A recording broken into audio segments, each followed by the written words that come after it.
There's a painting I keep returning to. Caspar David Friedrich made it in the early 1800s. It shows a single figure standing at the edge of the sea, looking out into a vast gray emptiness. No ships, no trees, just sky and water and one small human being. I've seen that painting. It's called Monk by the Sea, isn't it? What strikes me is how uncomfortable it makes you feel. There's nothing to hold on to.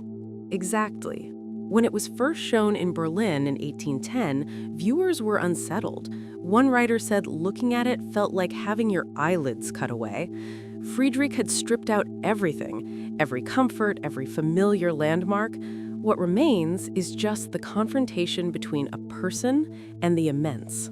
It makes me think of moments I've had at the ocean. That feeling when you're watching the waves and suddenly realize how small your worries are. But there's also something a little frightening in it. That mixture of awe and unease, Edmund Burke wrote about it in the 1750s. He called it the sublime. Different from beauty, which calms, the sublime awakens. It appears when we encounter something vast, powerful, beyond our ordinary understanding. There's a kind of electricity in those moments. I remember being in the mountains once, alone, and the clouds rolled in so fast, I felt exposed, but also strangely alive. Burke noticed that when we experience this from a place of safety, it produces what he called delightful terror, a heightened sense of existence.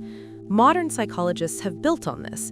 Dacher Keltner and Jonathan Haidt propose that awe has two essential features: perceived vastness and a need for accommodation, a sense that our existing frameworks are being stretched. Stretched, that's a good word. It's like your mind has to expand to make room for what you're seeing, or admit that it can't.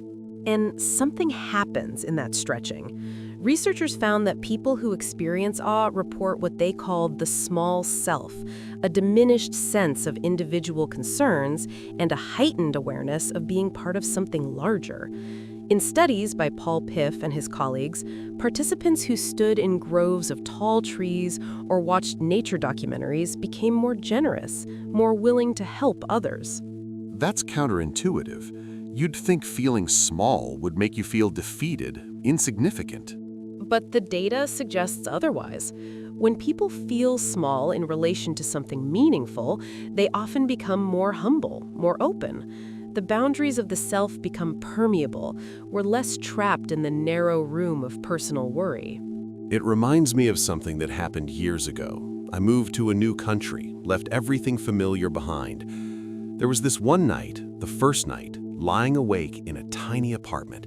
I felt so exposed, no idea what would come next. But there was also something in it, a kind of openness, like standing at the edge of something. That sounds like a threshold experience. The vastness you faced wasn't a landscape, it was a future you couldn't see. Yes, and looking back, I think that night taught me something I couldn't have learned any other way. That uncertainty, however uncomfortable, can also be a form of vastness, and that standing before it, rather than running from it, can be strangely strengthening. There's also a temporal dimension to awe. Studies show that when people experience it, their perception of time changes. The hurried feeling loosens. Suddenly, there seems to be more time, and that's associated with greater patience, more willingness to savor the present. Maybe that's why we seek out mountains and cathedrals, not just for beauty, for a reset of how we experience time. Cultures around the world have built spaces designed to evoke this feeling. Soaring ceilings, open skies, temples set against mountain backdrops. These aren't just aesthetic choices, they're invitations to a particular kind of experience. And Friedrich's painting? It does something similar.